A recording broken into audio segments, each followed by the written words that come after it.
The makers of the ultimate driving machine perhaps felt they could cut themselves some slack when they made the BMW i3. The electrically driven small premium model is one of the most interesting cars on sale to sit in, be around and examine, but has not hitherto been terribly exciting to drive. 3 years on from its launch, here is the BMW i3s, faster, lower, a bit wider and with S in its name, which as we all know is shorthand for sport. Nobody ever added that letter to a car's name while trying to imply it was slower and more sensible. There is meant to be more ultimate driving machine to the i3s then.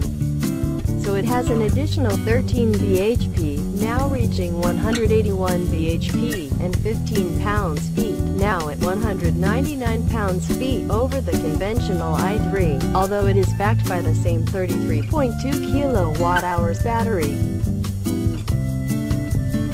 You can still have it as a pure electric vehicle or with a 650cc twin-cylinder range-extending generator, which adds easily refillable range and 120 kilograms. More significant, though, when it comes to the way the i3s drives, is the fact that it rides 10 mm lower than a regular i3. Has a 40 mm wider track and divvy wheel arch extensions to accommodate it, and rides on larger wheels and tires. There is now 195 55ths profile rubber on 20 inches rims, rather than 155 70ths of an inch tires on 19s, something you suspect will make the biggest difference to the ride and handling.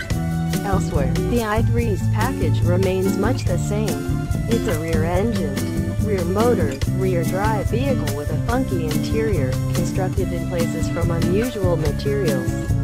This model, though, gets a new 10.3 inches infotainment display, with BMW's latest software. Our test was of a regular i30s, not the range-extended version, and it's certainly more fun than the standard i3. I don't think it's controversial to say that fun and EV are phrases that don't sit easily next to each other, but the i3s's extra keenness is evident from the off. There are recalibrated spring and damper settings in steering and stability control to get the best out of a car that now grips harder, and whose front end resists skipping gently across surfaces much better than it did before. With bigger wheels, lower profile tires and lower suspension, you might expect the ride to suffer, and you'd be right, I'm afraid. It has been a while since I drove a standard i3, so I can't make a back-to-back judgment, but around town the i3s is pretty firm.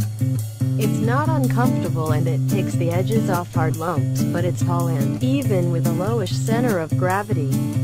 BMW has had to make a compromise between body lean and control versus ride comfort, and obviously decided that keener is best. And if you don't like that, well, the regular i3 remains on sale, too. Performance is good, motor response is incredibly linear, there's strong torque from standstill, and acceleration from 0 to 62 miles per hour is a claimed 6.9 sec. Not that you'll want to stay up at that speed for vast amounts of time, because lengthy high-speed running is what tends to gain the range of electric vehicles. The official European test cycle range is quoted at 174 miles for the i3s, 12 miles less than standard i3, but BMW predicts a real-world range of 125 miles, which seems about right by our testing.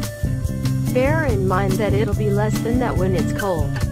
Inside, there are a few new surface treatments, but the overall ambience remains coolly confident, with BMW's excellent ergonomics accompanying a style that's more exuberant than your regular BMW.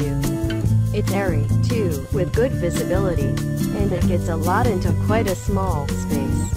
It's less than 4 meters long, but its rearward opening doors give decent access, and its boot space of 260/100 liters is on a par with most superminis. The i3 may be super mini size, but its price isn't. The i3 remains at around £30,000, a premium choice, but its hard composite construction is clever and its interior feels classy.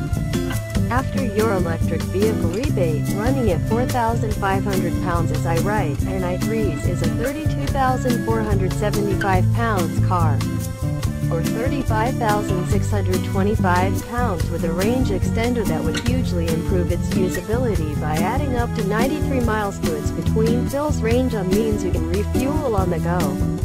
Only you'll know if you need that or not, but 60% of i3 buyers think it's worth having. I also don't know whether you buy an electric car because it's nice to drive, but I can say that, in essence form, the i3 is now more enjoyable than any other EV bar an i8, a Tesla Model S with ludicrous mode engaged, or a Nissan Leaf on plastic rear tires. For that reason alone, it has become our favorite version of one of our favorite EVs.